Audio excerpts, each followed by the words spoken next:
유엔 주재 미국 대표부는 북한 관련 선박 회사와 선박 등 49곳을 제재 명단에 추가하는 역대 최대 규모의 제재안이 통과됐다고 밝혔습니다. 신규 제재 명단에는 21곳의 선박 회사와 개인 1명, 선박 27척이 포함됐습니다. 유엔이 지난 2007년 이후 북한에 매년 지원해온 긴급구호기금을 올해는 배정하지 못했습니다. 작년에는 36개국 가운데 12번째로 많은 1230만 달러의 자금이 북한에서 활동하는 유엔 기구들에 지원됐었습니다. 도널드 트럼프 미국 대통령은 북한과의 핵협상이 타결될 때까지 한국과의 자유무역협정 최종 합의를 유보할 수 있다고 밝혔습니다. 트럼프 대통령은 FTA 개정 협상에서 미국은 한국과 훌륭한 합의를 얻어냈고 한국도 잘했지만 잠시 그 합의를 연기할 것 같다고 밝혔습니다. 러시아가 신형 대륙간 탄도미사일 사르맛 시험 발사에 성공했다고 밝혔습니다. 한편 라트비아 국방부는 러시아가 발트해에서 오는 4월 4일과 6일 미사일 시험 발사를 한다고 발표한 것에 대해 우려를 나타냈습니다. 중국에 머물고 있던 탈북자들이 최근 공안 당국에 잇따라 체포되면서 일주일 사이에 그 수가 30여 명에 이르는 것으로 알려졌습니다. 국제인권단체는 중국 내 탈북자에 대한 단속이 강화되는 분위기에서 탈북자들이 추가로 체포될 가능성이 크다며 우려를 나타내고 있습니다.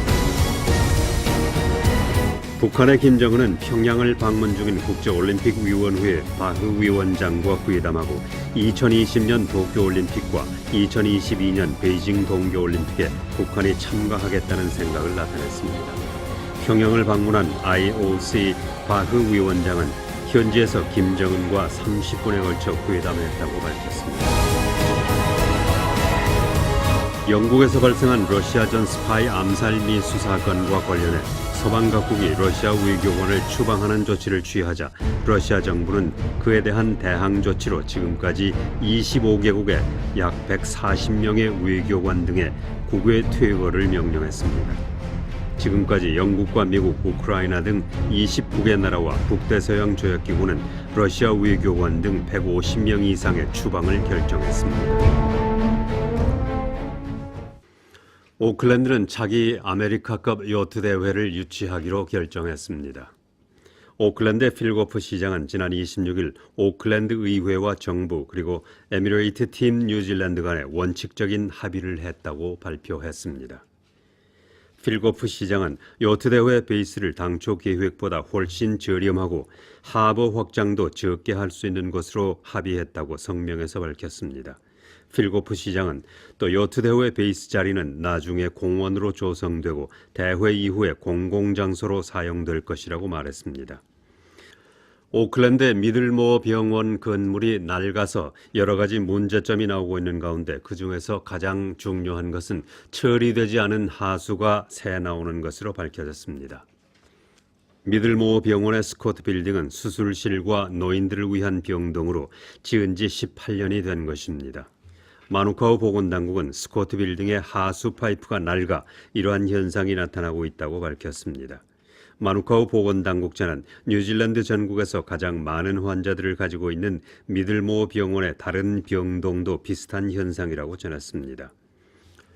뉴질랜드는 세계 최초로 소질병인 마이코플라즈마 보비스에 감염된 소를 모두 폐사시키기로 한 첫 번째 나라가 됐습니다. 1차 산업부는 다른 나라에서는 이 질병에 걸려도 상태를 지켜보고 있다고 말하고 그러나 뉴질랜드에서는 이 질병에 감염된 것으로 보이는 모든 소를 폐사시키겠다고 전했습니다.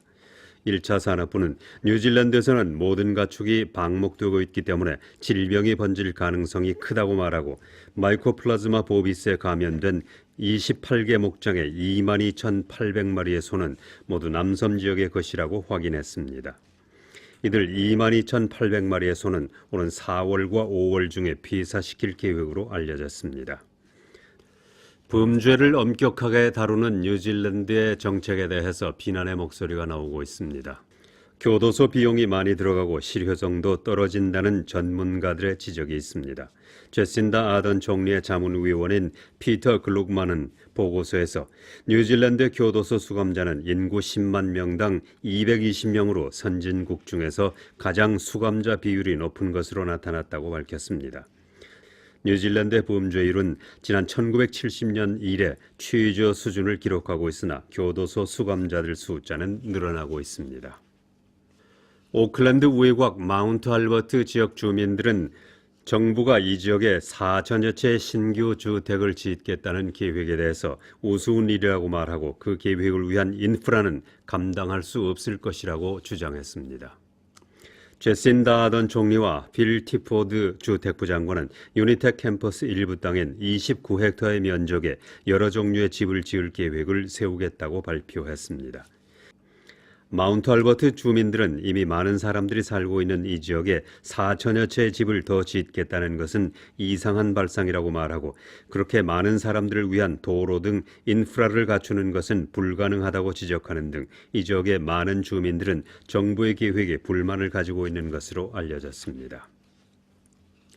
에어 뉴질랜드는 오클랜드에서 시카고를 연결하는 장거리 직항 노선을 개설한다고 발표했습니다.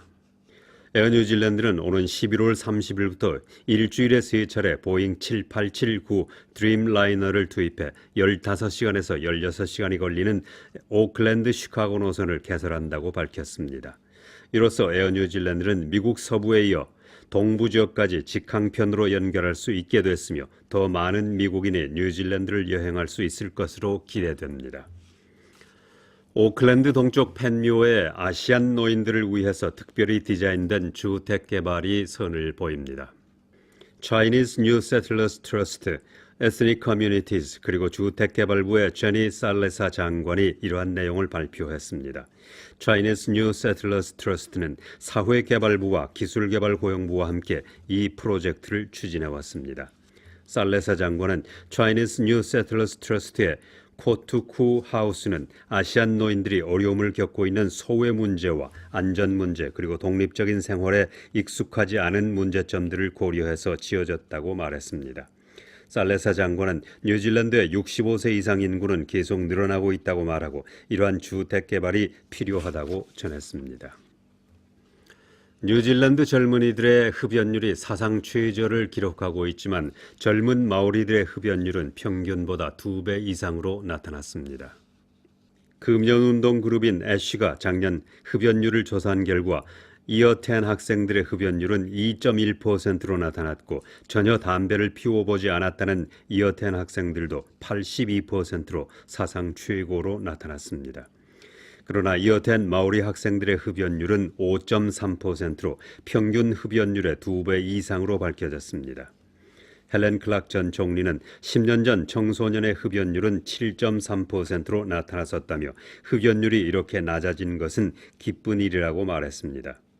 뉴질랜드는 오는 2025년까지 담배 없는 나라를 만들겠다는 계획으로 있습니다.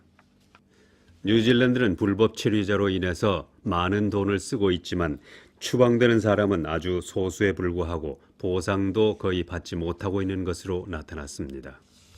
원뉴스는 작년 한 해 동안 불법 체류자를 추방하는 데 필요한 항공료와 에스코트 비용으로 170만 달러가 들어갔다고 밝히고 이 비용을 보상받은 것은 10%에도 못 미친다고 전했습니다. 원뉴스가 밝힌 바에 따르면 뉴질랜드는 현재 10,000명 이상의 불법 체류자가 있지만 뉴질랜드 이민부는 적극적으로 이들을 찾아내는 작업을 하지 못하고 있다고 말했습니다. 뉴질랜드 이민부의 82명의 직원이 불법 체류자들을 색출하고 있지만 역부족으로 알려졌습니다.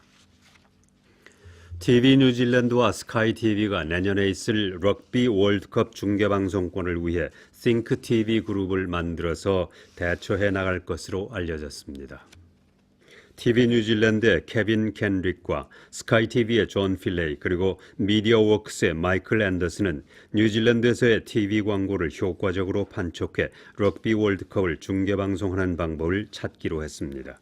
스카이 TV는 럭비 월드컵 중계방송권을 따내지 못할 것 같다는 발표를 하면서 이틀 만에 시장 가치가 $7천만 떨어졌습니다. 럭비 월드컵 경기는 내년 9월부터 11월 사이에 일본에서 열립니다. 뉴질랜드 위클리 이번 주 순서를 마칩니다. 다음 주에 뵙겠습니다. 감사합니다.